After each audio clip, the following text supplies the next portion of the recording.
नमस्कार साथियों, आपका स्वागत है आपके YouTube चैनल पर। लास्ट क्लास में हमने खत्म किया था संवैधानिक विकास। उसी क्रम में हम आगे देखेंगे संविधान का निर्माण, यानी संविधान के निर्माण हेतु संविधान सभा का निर्माण कैसे हुआ, वो देखेंगे। उसी के आगे हम शुरू करते हैं।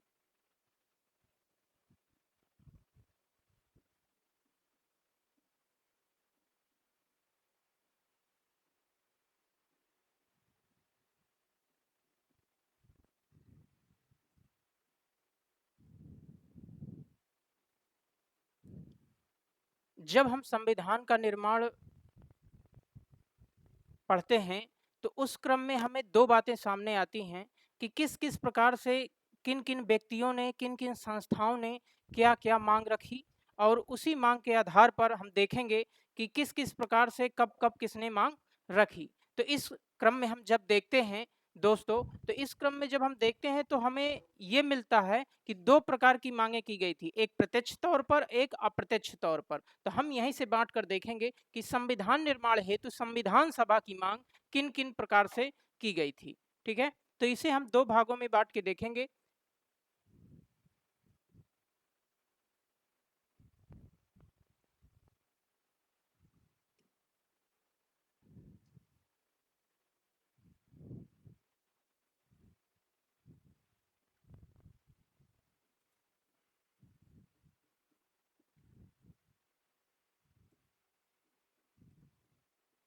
औपचारिक मांग और दूसरी थी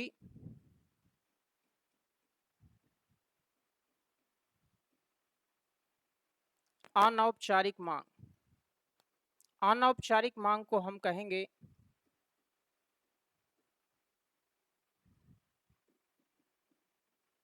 अप्रत्यक्ष मांग, और इसको कहेंगे प्रत्यक्ष मांग।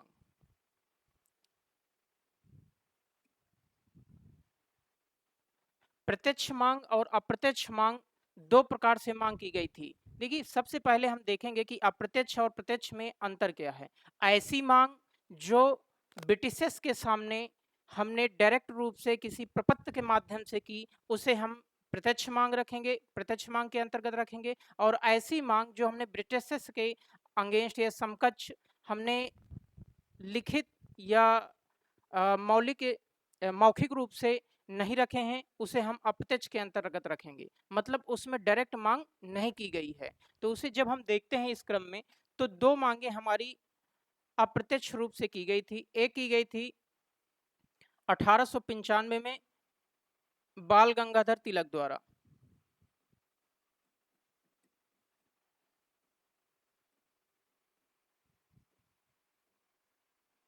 और दूसरी मांग की गई थी 1922 में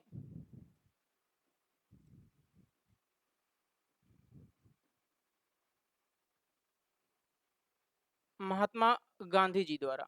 इन मांगों में यदि हम देखेंगे तो पहली मांग जो बाल गंगाधर तिलक द्वारा की गई थी, वो स्वराज पत्रिका के माध्यम से की गई थी, और उसमें कहा गया था कि संविधान निर्माण हेतु संविधान सभा का होना आवश्यक है। और यहाँ पर 1922 में बात की गई थी महात्मा गांधी द्वारा कि संविधान भारतीयों की इच्छा अनुसार होना चाहिए।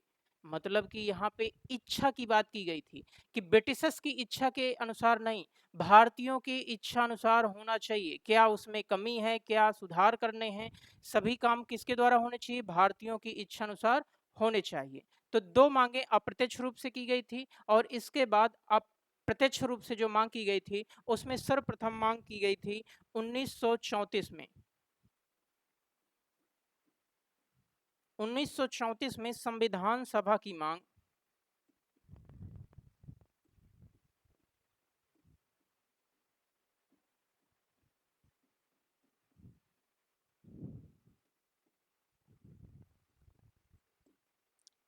सर्वप्रथम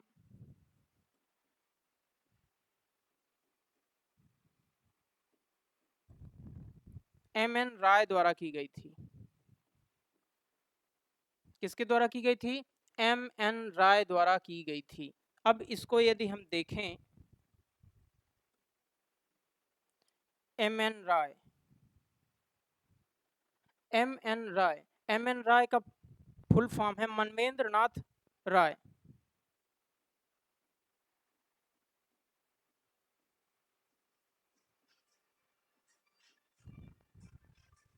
एक क्वेश्चन भी पूछा जाता है कि सर्वप्रथम संविधान सभा की मांग किसके द्वारा की गई थी? तो किसके द्वारा की गई थी? मनवेंद्र नाथ राय, या फिर आप कह सकते हैं एम एन राय द्वारा की गई थी। और कब की गई थी?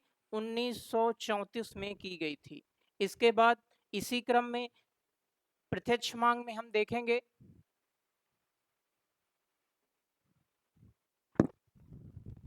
प्रत्यक्ष मांग में हम जब देखेंगे 1935, 1935 में आईएनसी, इसको मैं कह सकता हूं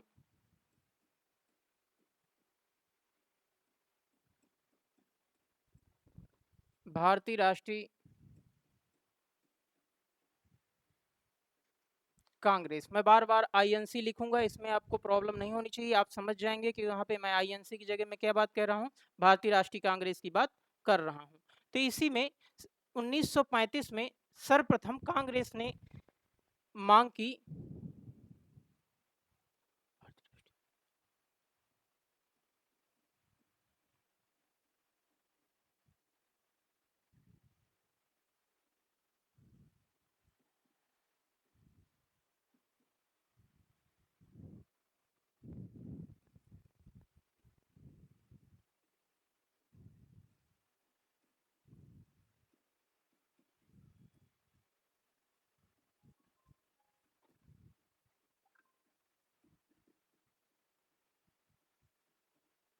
ये क्वेश्चन पूछा भी जाता है कि कांग्रेस द्वारा सर्वप्रथम औपचारिक रूप से मांग कब की गई? तो कब की गई? 1935 में। और इसके बाद 1935 के बाद 1936 में,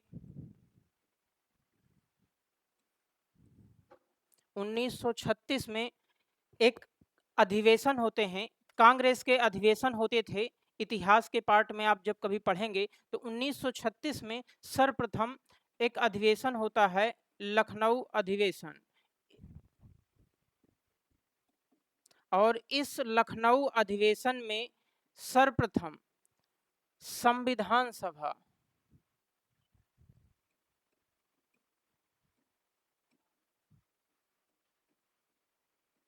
संविधान सभा के स्वरूप एवं अर्थ के बारे में चर्चा की गई। देखिए यहाँ से दो प्रकार के क्वेश्चन बनेंगे कि संविधान सभा के बारे में सर्वप्रथम किस अधिवेशन में बात कही गई? तो किसमें? लखनऊ अधिवेशन। और ये लखनऊ अधिवेशन कब हुआ था? 1936 में लखनऊ अधिवेशन जो हुआ था वो लखनऊ अधिवेशन। तो इसमें बात कही गई। और इसके बाद यदि हम देखें, एक मांग की गई 1936 के बाद 1938 में मांग की गई जवाहरलाल नेहरू द्वारा।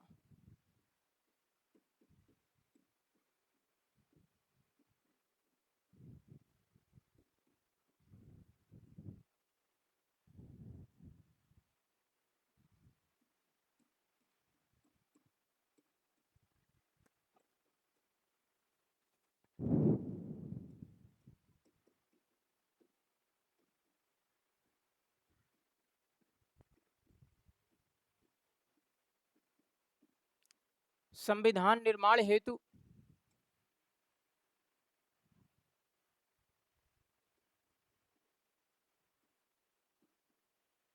संविधान सभा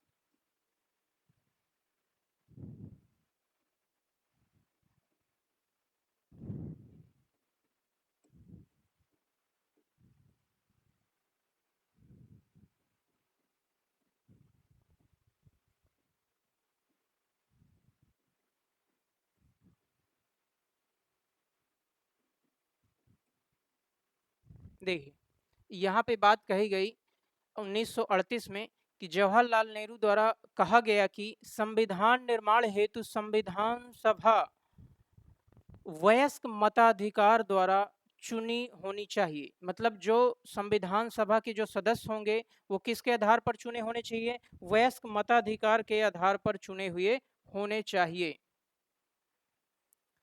यहाँ पे ये बात याद रखेंगे, वयस्क मताधिकार द्वारा चुने हुए होने चाहिए। तो संविधान, और इसमें जो बात कही गई, इसमें बाहरी हस्तक्षेप नहीं होना चाहिए। और अंग्रेजों द्वारा सर्वप्रथम बात कही गई कि स्वीकारा गया कि हम आपके लिए संविधान सभा का निर्माण करेंगे, और इसी को अंग्रेजों द्वारा एक्सेप्ट किया गया 1940 में अगस्त प्रस्ताव के द्वारा।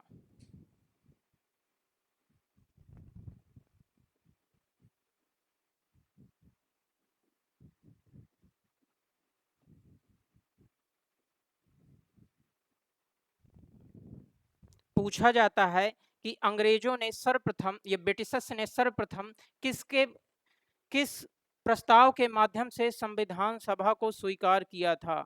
तो यहाँ पे हम देखेंगे किसके माध्यम से? अगस्त प्रस्ताव के माध्यम से स्वीकार किया गया था। और ये अगस्त प्रस्ताव कब आया था? 1940 में। और यह स्वीकार करने के बाद अंग्रेजों ने या ब्रिटिशर्स ने ब्रिटेन की संसद द्वारा यहाँ पर कई योजना और प्रस्ताव भेजे गए, और उसी क्रम में पहला प्रस्ताव भेजा जाता है सन 1942 में,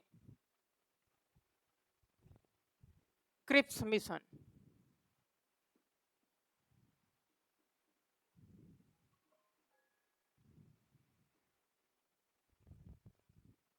और यह क्रिप्स मिशन भारत कब आया था? मार्च 1942 में भारत आया था। और ये जब आया था, इस समय ब्रिटेन के प्रधानमंत्री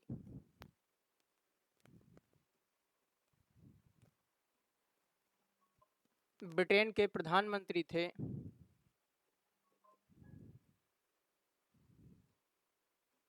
विंस्टन चर्चिल। और ये किस पार्टी से थे? कंजर्वेटिव पार्टी से थे।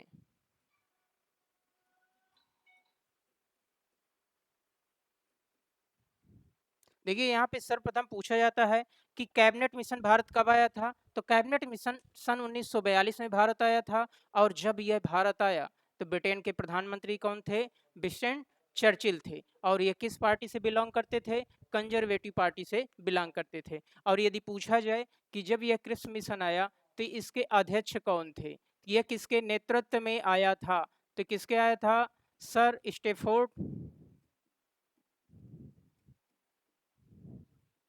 स्टेफोर्ड क्रिप्स, इन्हीं के नाम पर रख दिया गया था। इन्हीं के नेतृत्व में यह भारत आया था। अब इसी क्रम में हम इसमें देखेंगे कि मेन पॉइंट क्या थे, क्या मेन पॉइंट थे क्रिप्स मिशन में। जब हम मेन पॉइंट की बात करते हैं तो इसमें पहला पॉइंट था, सबसे अहम पॉइंट इसका, कि हम आपको संविधान सभा का निर्माण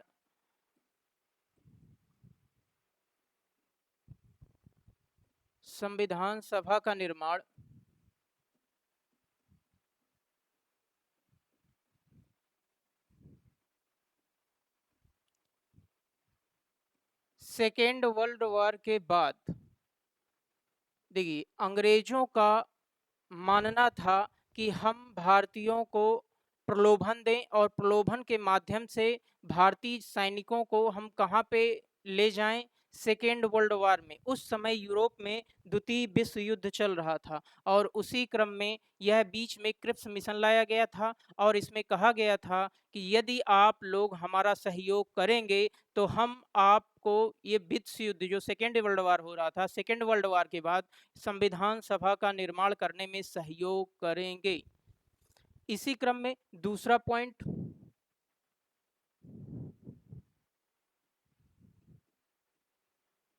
भारत को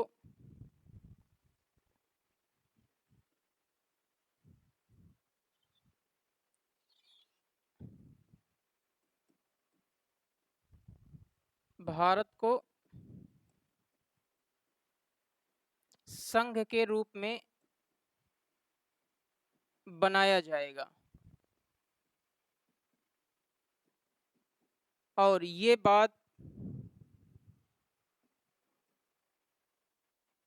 बात मुस्लिम लीग को पसंद नहीं आई।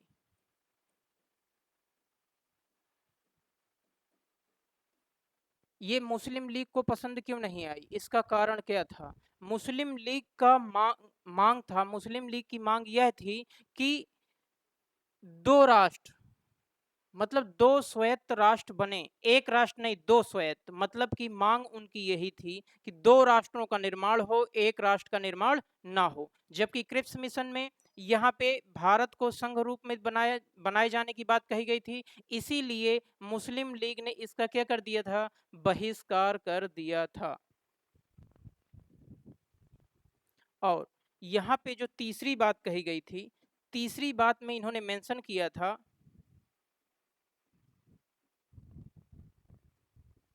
जिन प्रांतों को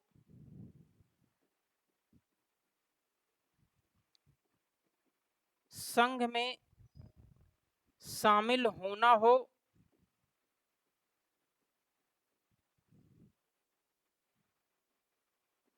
हो जाएं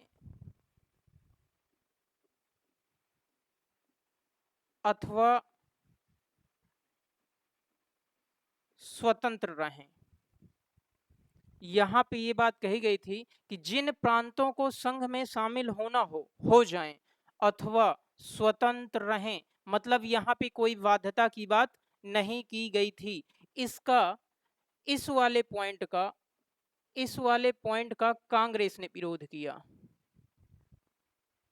और यह इन दो पॉइंटों के चलते और इस पॉइंट के चलते यह मिशन जो आया था, यह प्रस्ताव जो अंग्रेजों ने भेजा था, वह क्या हो गया, असफल हो गया। और जब यह असफल हो गया और इसके बारे में कई कथन भी कहे जाते हैं, उनमें से एक सबसे प्रसिद्ध कथन है क्रिप्स मिशन के बारे में, जो गांधी जी ने कहा था। मैं वो कथन आपको यहाँ पे मेंशन किए दे रहा हूँ। उसमें उन्होंने कहा था, पोस्ट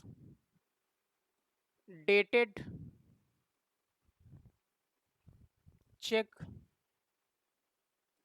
ऑन ए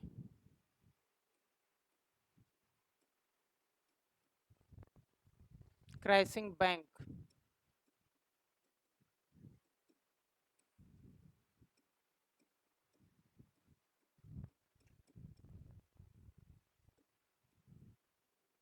मतलब गांधी जी ने कहा था कि यह ऐसा प्रस्ताव था जो जर्जर हो चुका था। इसी में उन्होंने कहा था कि post dated cheque on a crashing bank, मतलब ऐसा बैंक जो जर्जर हालत में है, उसका चेक हमें दिया जा रहा था। इस वजह से क्रिप्स मिशन क्या हो गया, ऑफ का फ्लॉप हो गया और फेल हो गया।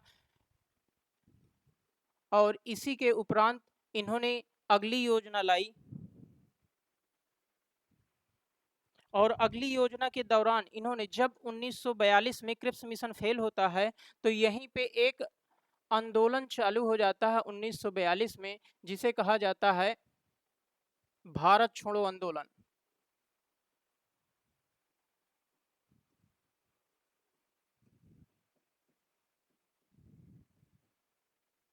और ये अगस्त के महीने में 8 अगस्त को शुरू हो जाता है। अब इसी क्रम में यहाँ पर इन्होंने एक मीटिंग रखी 1945 में, और यह मीटिंग कहाँ थी, शिमला में। इसीलिए इसे शिमला समझौता भी कह दिया जाता है। और इस समय भारत के वायसराय थे लॉर्ड वेवेल।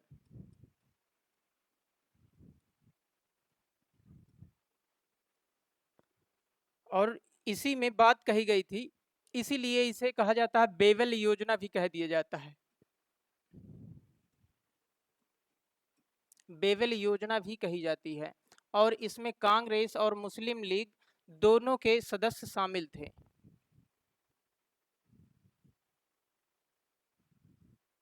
कांग्रेस और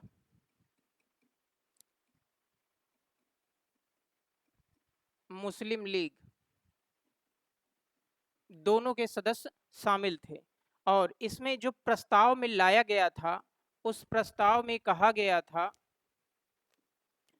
कि संविधान सभा के निर्माण हेतु एक नई कार्यकारिणी समिति बनाई जाएगी। क्या बनाई जाएगी? संविधान सभा निर्माण हेतु,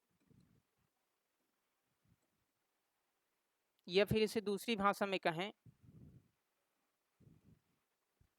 नई कार्यकारी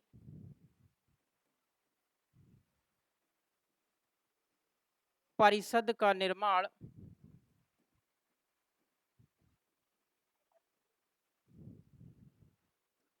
जो भारतीयों को शासन में भागीदारी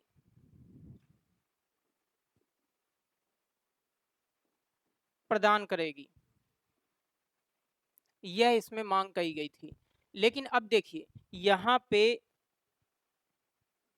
कांग्रेस और मुस्लिम लीग दोनों उपस्थित थे, दोनों के सदस्य उपस्थित थे, और इनमें काफी ज्यादा मतभेद होने की वजह से यह प्रस्ताव क्या हो जाता है, यह प्रस्ताव भी फेल हो जाता है। और जब यह प्रस्ताव फेल हो जाता है तो इसके बाद ब्रिटिशर्स को एक नई प्रस्ताव के साथ, एक नए योजना के साथ यहाँ पे भेजते हैं कैबिनेट मिशन। क्या भेजते हैं? Cabinet mission.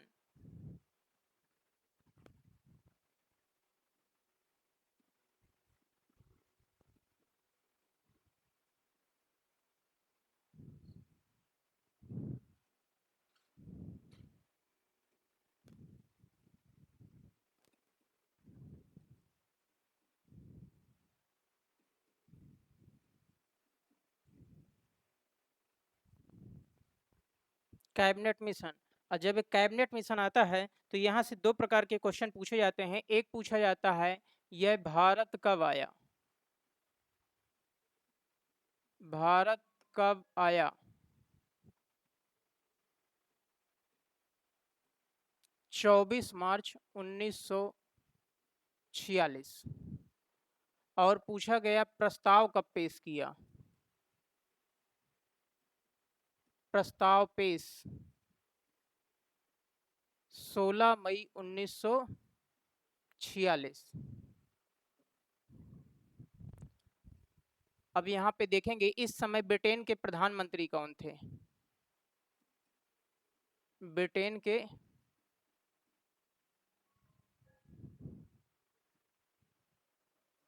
क्लेमेंट एटली।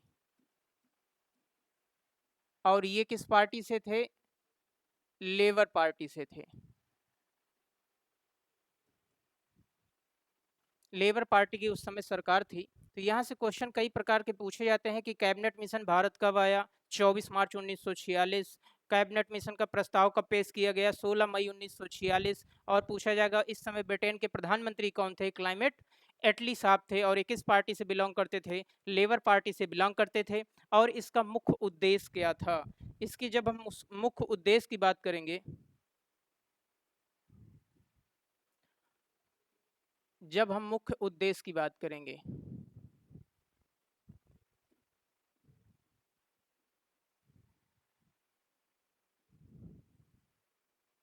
जब हम इसके मुख्य उद्देश्य की बात करेंगे तो इसमें सबसे पहले जो मेन उद्देश्य थे, जो नेसेसरी सेकेंडरी उद्देश्य थे, उसको हम बाद में देखेंगे। जो बेसिक दो उद्देश्य थे, एक था संविधान सभा का निर्माण और दूसरा था अंतरिम सरकार का गठन। क्या थे मेन उद्देश्य? थे इसके दो थे। संविधान सभा का गठन, संविधान सभा का गठन, और जो दूसरा पॉइंट था अंतरिम सरकार का निर्माण।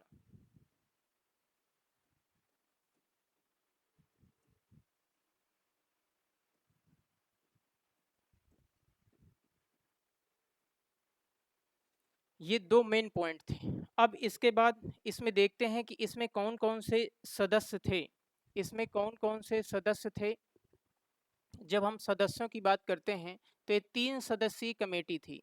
3 सदस्यीय कमेटी थी जो आई हुई थी भारत में। तो इसमें थे, जो पहले थे सर पैथिक लॉरेंस,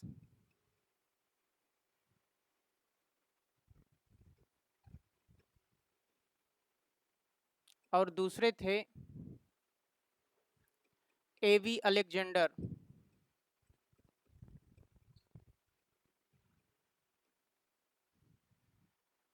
और तीसरे थे सर स्टेफोर्ड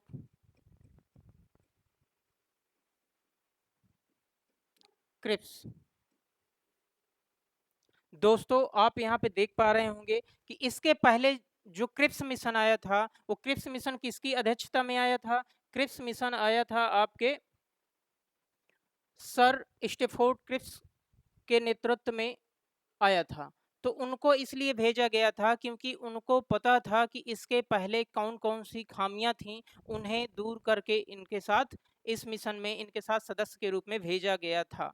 और यदि देखा जाए इस कैबिनेट मिशन में इनमें अध्यक्ष किसकी अध्यक्षता में आया था, तो यह आया था सर पैथिक लॉरेंस की अध्यक्षता में आया था। तो पूछा जाए कैबिनेट मिशन के अध्यक्ष कौन थे, तो सर पैथिक लॉरेंस अध्यक्ष थे इस मिशन के या प्रस्ताव के।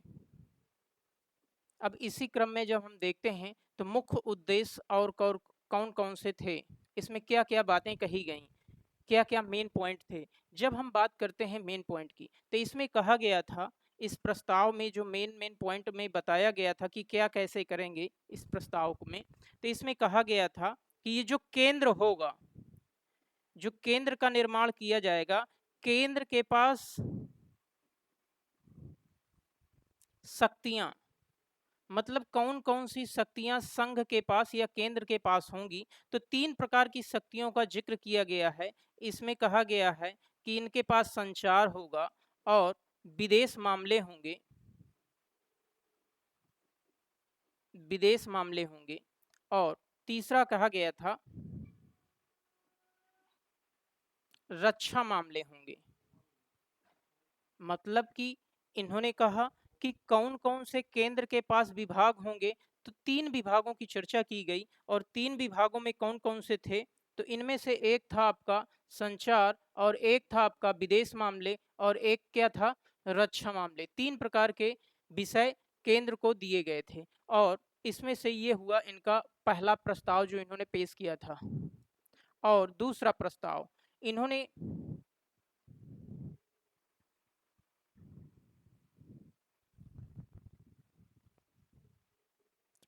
जब हम दूसरे प्रस्ताव की बात करते हैं तो दूसरे प्रस्ताव में था प्रांतों को 3 ग्रुपों में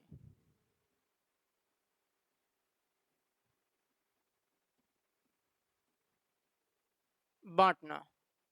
कौन कौन से ग्रुप थे, group A, group B, group सी।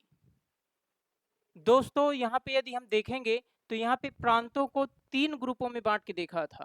तो यहाँ पे एक क्वेश्चन पूछा जाता है कि जैसे आप उत्तर प्रदेश का कोई भी एग्जाम उठाकर देखेंगे तो उसमें एक क्वेश्चन पूछा जाता है कि उत्तर प्रदेश को कौन से ग्रुप में रखा गया था। तो आप समझेंगे कि 1942-46 के दौरान उत्तर प्रदेश का नाम था संयुक्त प्रांत। क्या नाम था, संयुक्त प्रांत। तो यहाँ पे इसमें रखा गया था आपका ग्रुप ए में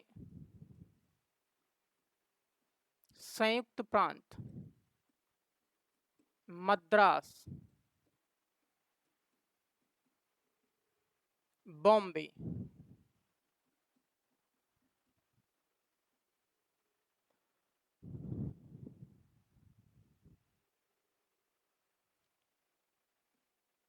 मध्य प्रांत,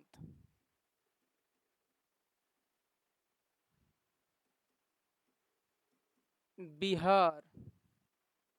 अब देखिए ग्रुप बी में रखा गया था आपका पश्चिम उत्तर वाला हिस्सा, बलूचिस्तान,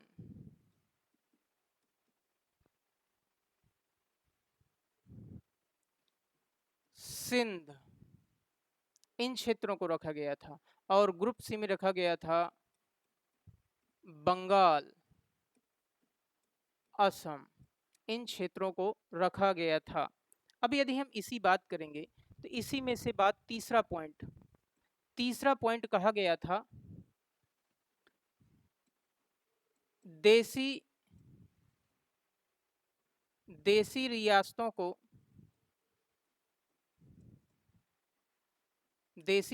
को संघ में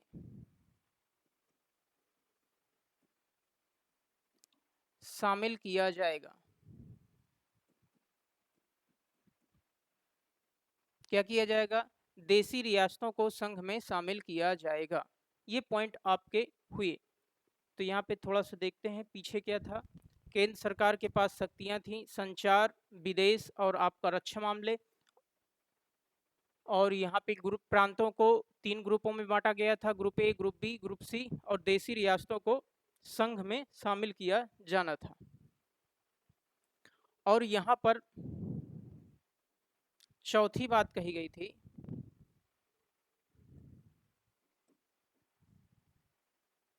भारत को एक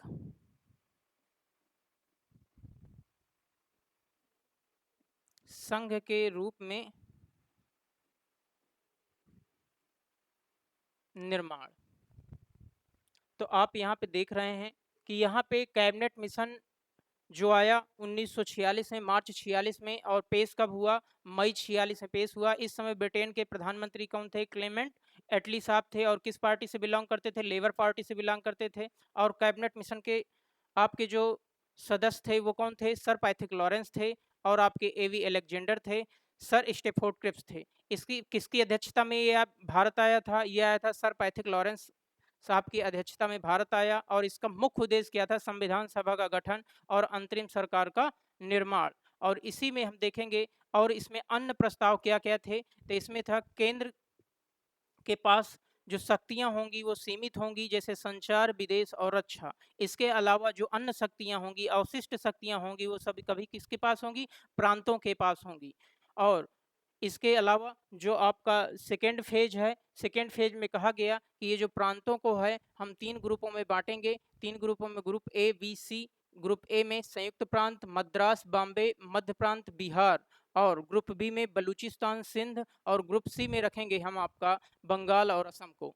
तीसरा पॉइंट क्या है आपका? देसी रियासतों को संघ में शामिल किया जाएगा। चौथा पॉइंट क्या है? भारत को एक संघ के रूप में निर्माण किया जाएगा। इसी के स्वरूप के आगे बढ़ाएंगे। अब हम इसमें पहला पॉइंट पकड़ेंगे यहाँ से। इसमें हम यहाँ से पहला पॉइंट पकड़ेंगे संविधान सभा का गठन। यहाँ से क्या पकड़ेंगे? संविधान सभा का गठन। जब हम संविधान सभा का गठन करेंगे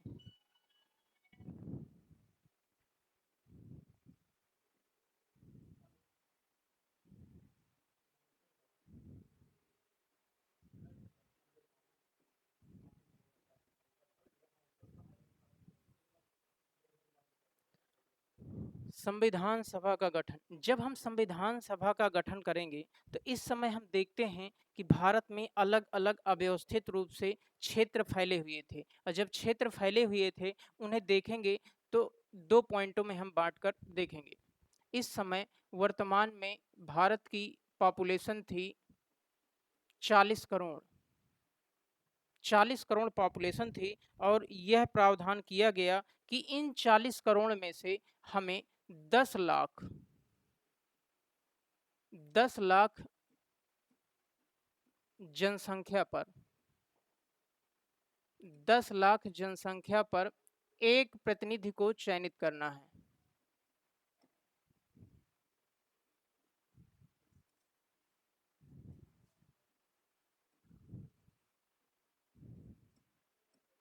ये क्वेश्चन भी पूछा जाता है कि संविधान सभा के सदस्यों में कितने कितने जनसंख्या पर एक प्रतिनिधि को रखा गया था? तो कितने में?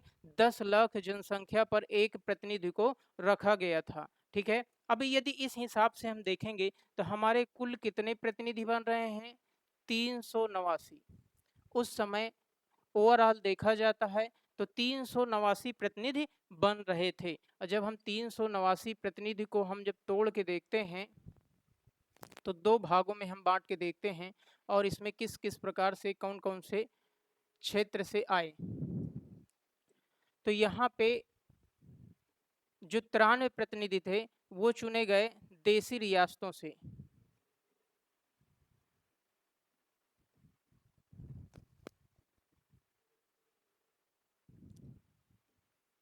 और 296 प्रतिनिधि ब्रिटिश प्रांत से।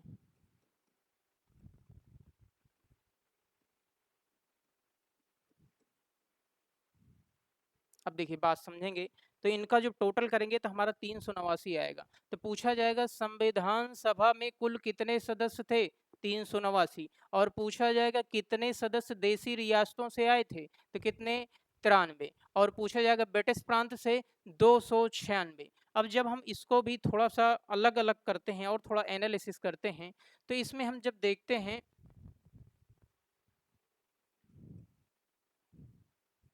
ब्रिटिश प्रांत को दो भागों में जब हम बांट के देखते हैं तो इसमें 4 और यहाँ पे देखते हैं 292। जो 292 प्रतिनिधि थे ये ब्रिटिश विधानमंडल से थे, ब्रिटिश विधानमंडल।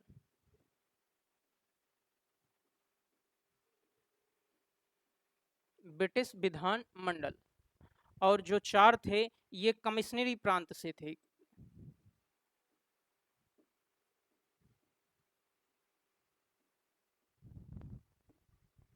कमिश्नरी प्रांत से।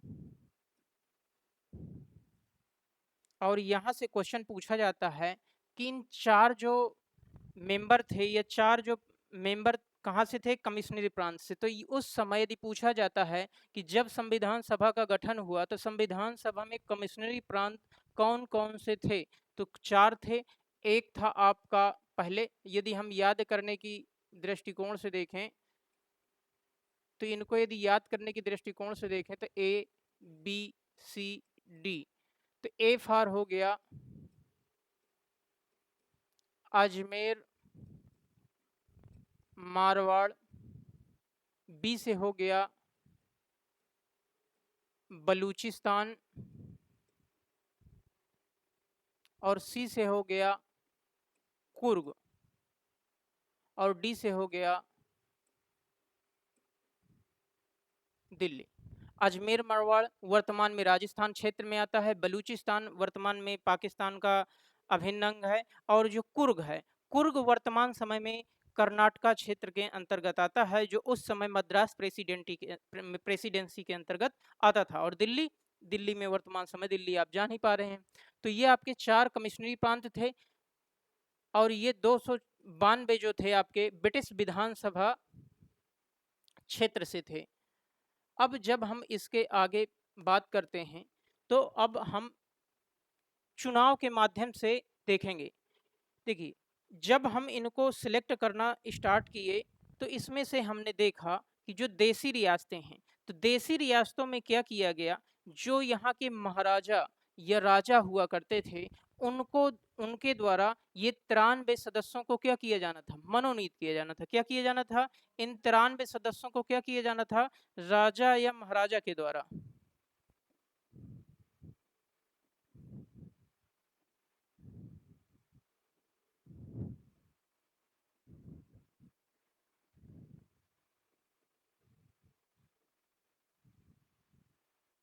राजा या महाराजा के द्वारा क्या किया जाना था, मनोनीत किया जाना था।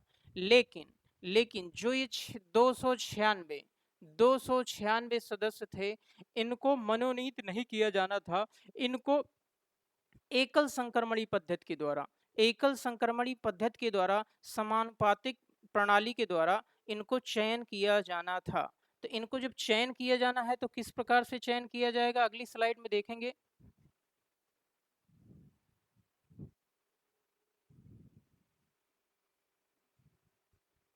296, जब 296 सदस्यों की हम बात की करते हैं तो इनको चुना जाना था। इनका क्या हो जाना था, इनका चुनाव होना था। इनका किस प्रकार से चुनाव होना था, अप्रत्यक्ष तरीके से चुनाव होना था।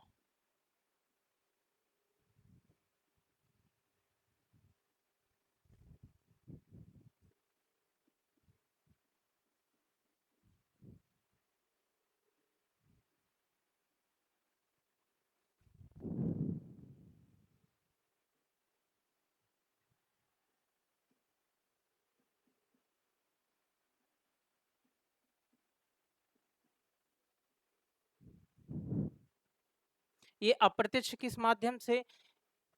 ये अप्रत्यक्ष इस माध्यम से कहा जाएगा क्योंकि यहाँ पे 1585 मेंबर हुआ करते थे उस समय ब्रिटिश प्रांतों में, और उन ब्रिटिश प्रांतों में इस पद्धति के आधार पर इनको क्या किया जाना था, चुना जाना था। यदि प्रत्यक्ष होता तो प्रत्यक्ष मतलब यहाँ पे जनता पार्टिसिपेट करती, लेकिन यहाँ पे क्या है, अप्रत्यक्ष है, क्या है, इनडायरेक्ट है। और यदि इनडायरेक्ट है तो यहाँ पर इनडायरेक्ट होने के नाते आप देखेंगे कि यहाँ पे कौन पार्टिसिपेट करेगा, जो 1585 मेंबर हुआ करते थे उस समय, वो क्या करेंगे, पार्टिसिपेट करेंगे और इन 296 सदस्यों का क्या करेंगे, चयन करेंगे। और जब चयन का माध्यम आया तो यहाँ पे कहा गया कि ये जो चुनाव होगा, इनका चुनाव होगा वो किन किन समुदायों के आधार पर होगा, तो यहाँ पे समुदायों में बांट दिया गया था। तो समुदायों का जो बांटा गया था,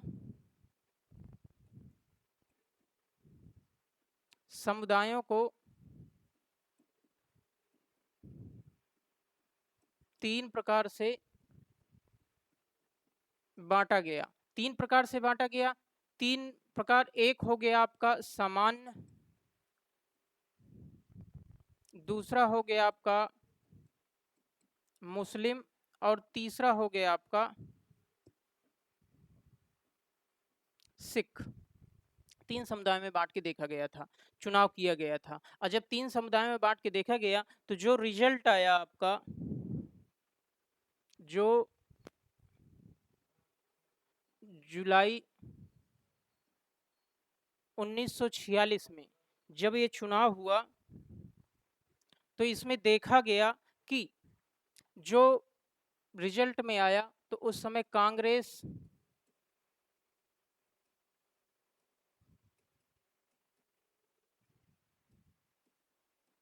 मुस्लिम लीग,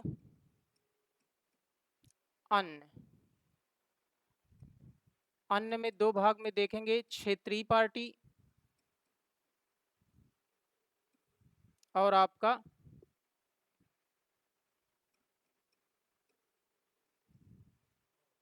निर्दलीय।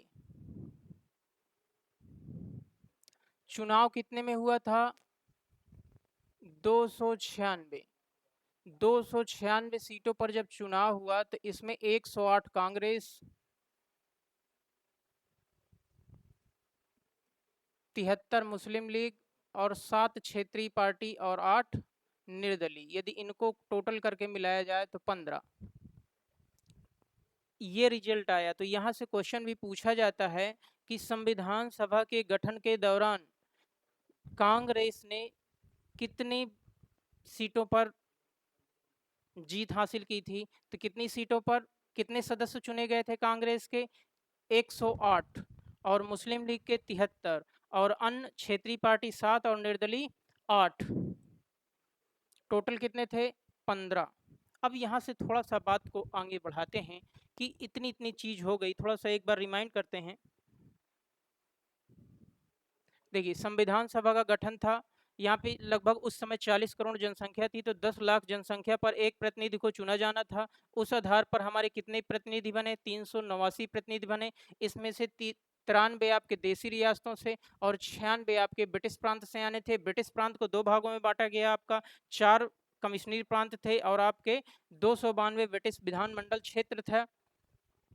और ये 4 कमिश्नरी प्रांत कौन से थे, A for Ajmer, B for Baluchistan, C for Coorg और डी फॉर दिल्ली।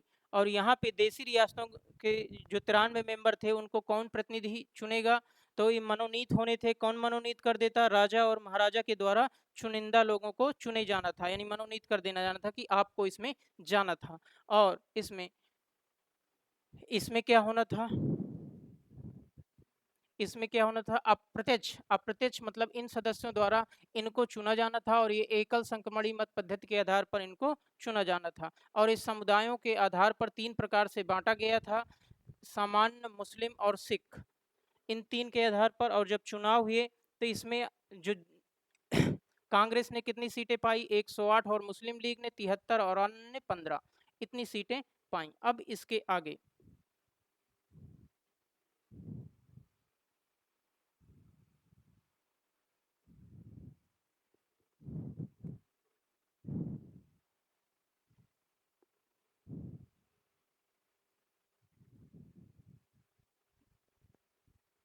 यदि 389 सीटों पर देखा जाए, यदि 389 सीटों पर हम देखेंगे तो इनमें से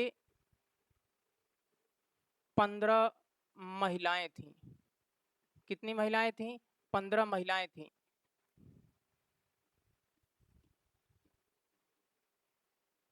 और पूछा जाता है एससी कितने थे? 26। और एसटी मेंबर कितने थे? 33। और महिलाएं कितनी थीं?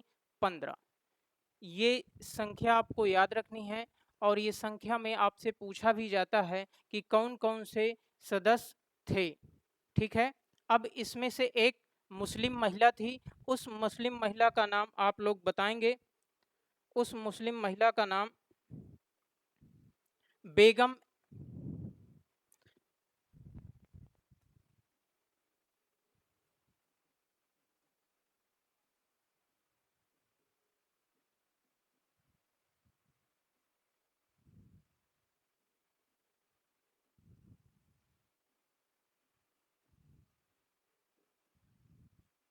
बेगम एजाज रसूल था। क्या था? बेगम एजाज रसूल था। जो इस 15 महिलाओं में से एक मुस्लिम महिला थी, उसका नाम था बेगम एजाज रसूल। आज की क्लास यहीं तक रखते हैं, इसके आगे कल। धन्यवाद।